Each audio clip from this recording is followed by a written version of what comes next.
கல்வி நிலையங்களில் மாணவிகளின் பாதுகாப்பை உறுதி செய்வது குறித்து தமிழக தலைமை செயலாளர் திங்கட்கிழமை ஆலோசனை. மாவட்ட ஆட்சியர்கள், பல்கலைக்கழக துணைவேந்தர்கள், கல்லூரி முதல்வர்களுக்கு ஆலோசனை வழங்க திட்டம்.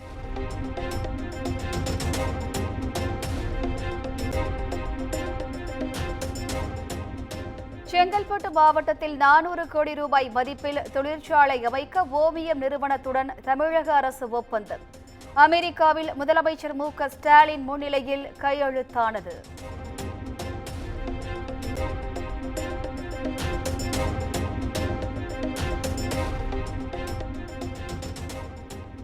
அமெரிக்க முதலீட்டாளர்கள் தமிழ்நாட்டில் தொழில் தொடங்க முதலமைச்சர் மு.க.ஸ்டாலின் அழைப்பு. கடந்த 2 ஆண்டுகளாக அமெரிக்க நிறுவனங்கள் தமிழ்நாட்டில் அதிக அளவில் முதலீடுகள் செய்துள்ளதாக பெருமிதம்.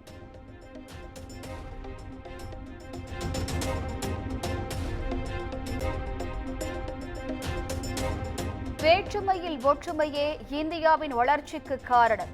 அமெரிக்காவில் புலம்பெயர் தமிழர்களுடன் கலந்துரையாடிய முதலமைச்சர் மு.க.ஸ்டாலின் பேச்சு.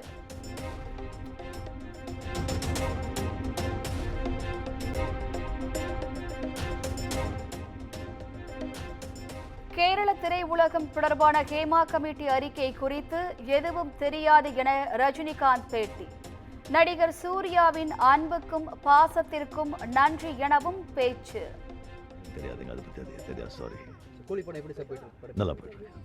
கார் பந்தயம் நடைபெறுது, எப்படி பாக்குறீங்க? வாழ்த்துக்கள். கார் பந்தயம் பார்க்க வரீங்க?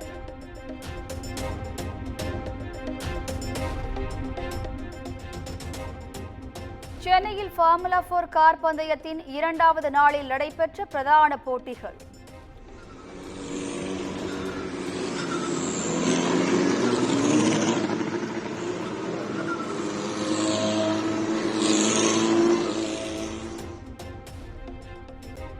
சீறி பாய்ந்த கார்களை ஆர்வத்துடன் கண்டு ரசித்த பார்வையாளர்கள்.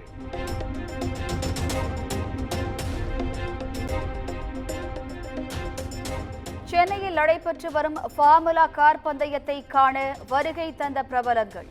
நடிகர்கள் நாக சைத்தன்யா, ஜான் ஆப்ரஹாம், முன்னாள் கிரிக்கெட் வீரர் கங்குலி மற்றும் யுவன் சங்கர் ராஜா உள்ளிட்டோர் வருகை.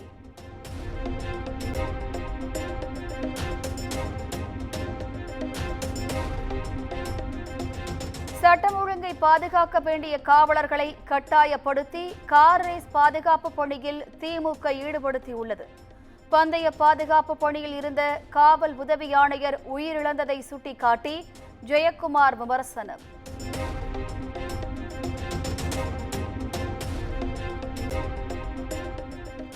கார் பந்தய பாதுகாப்பு பணியின் போது உயிரிழந்த உதவி ஆணையர் சிவக்குமார் உடலுக்கு காவல் உயர் அதிகாரிகள் மரியாதை.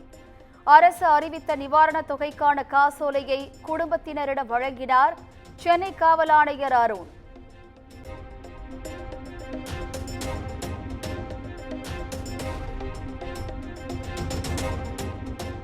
எடப்பாடி பழனிசாமி அதிமுகவின் சேர்மனாக உள்ளாரா? பாஜக சேர்மன் குழு மாற்றப்பட்டுள்ளது என்ற ஜெயக்குமார் விமர்சனத்திற்கு H. ராஜா பதிலடி.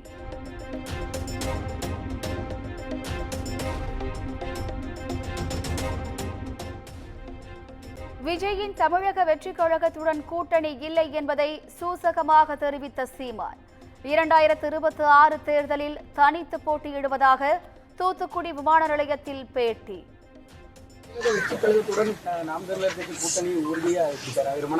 நான் தனிச்சு போட்டிடுறேன். 2026 இப்போ 60 தொகுதிக்கு வேட்பாளர் போட்டுக்கிட்டு இருக்கேன். நீங்க வேணா கட்சியில சேருங்க, உங்களுக்கு சீட். நான் தனிச்சு போட்டிடுறேன். 2026 இப்போ 60 தொகுதிக்கு வேட்பாளர் போட்டுக்கிட்டு இருக்கேன்.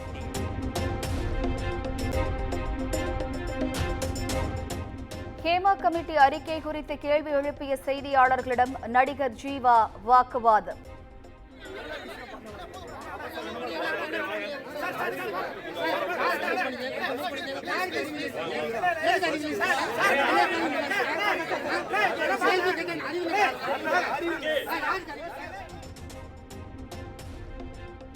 தேனியில் நிகழ்ச்சி ஒன்றில் பங்கேற்று செய்தியாளர்களை சந்தித்தபோது ஒருமையில் பேசியதால் பரபரப்பு.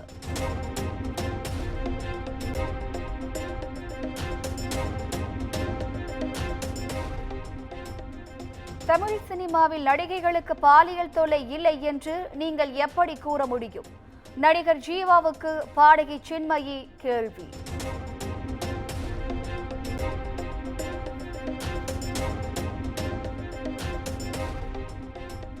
தமிழகம் மற்றும் புதுச்சேரியின் ஓரிரு இடங்களில் அடுத்த 7 நாட்களுக்கு மழை பெய்ய வாய்ப்பு.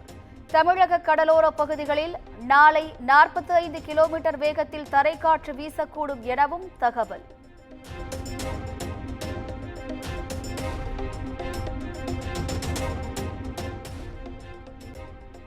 வார விடுமுறை நாளை ஒட்டி உதகை சுற்றுலா தலங்களில் குவிந்த மக்கள். தாவரவியல் பூங்கா, படகு இல்லத்தில் அலைமோதிய சுற்றுலா பயணிகள்.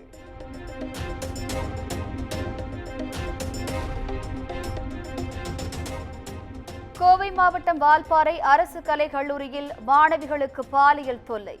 தற்காலிக பேராசிரியர் உள்பட 4 பேர் கைது.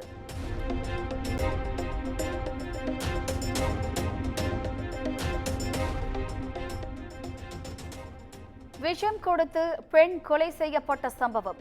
கணவர், மாமியார் உள்பட 4 பேரை கைது செய்து போலீசார் விசாரணை.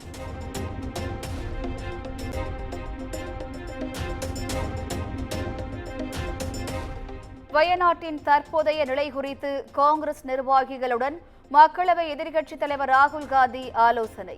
வயநாட்டில் உள்ள சகோதர சகோதரிகளுக்கு ஆதரவாக மீண்டும் ஒன்று கூடுவோம் என அழைப்பு.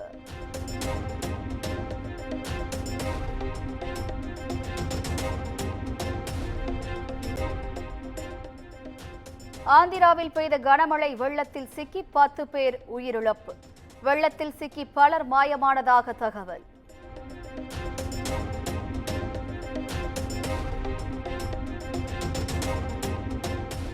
ஆந்திரா, தெலுங்கானாவில் பெய்து வரும் கனமழையால் பெரும் வெள்ளப்பெருக்கு. வெள்ள மீட்பு பணிகளுக்காக 2 மாநிலங்களுக்கும் விரைந்த 2 தேசிய பேரிடர் மீட்பு படை குழுக்கள்.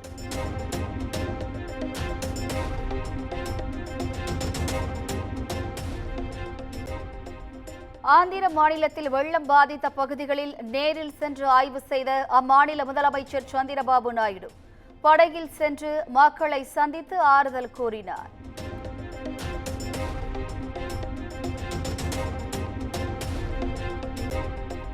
தெலுங்கானாவில் மழை வெள்ளத்தில் 45 பயணிகளுடன் சிக்கிய பேருந்து. லாரிகள் மூலம் மீட்கப்பட்ட நிலையில் நிம்மதியடைந்த பயணிகள்.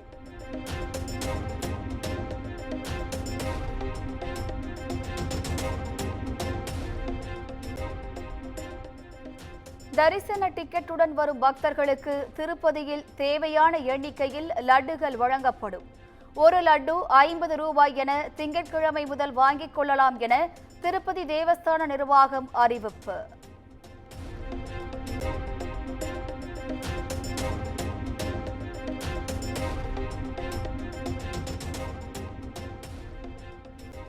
ஆகஸ்ட் மாத ஜிஎஸ்டி வருவாய் 1,74,000 கோடியாக உயர்வு. கடந்த ஆண்டு ஒப்பிடுகையில் 10% அதிகரித்து உள்ளதாக மத்திய அரசு தகவல்.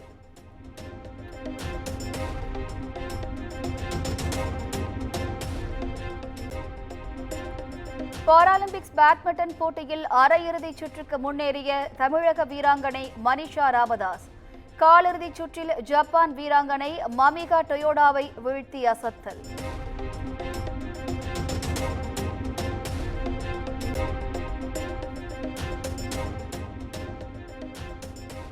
லோகேஷ் கனகராஜ் இயக்கத்தில் ரஜினி நடிக்கும் கூலி திரைப்படத்தில் உபேதிராவின் கதாபாத்திர போஸ்டர் வெளியீடு.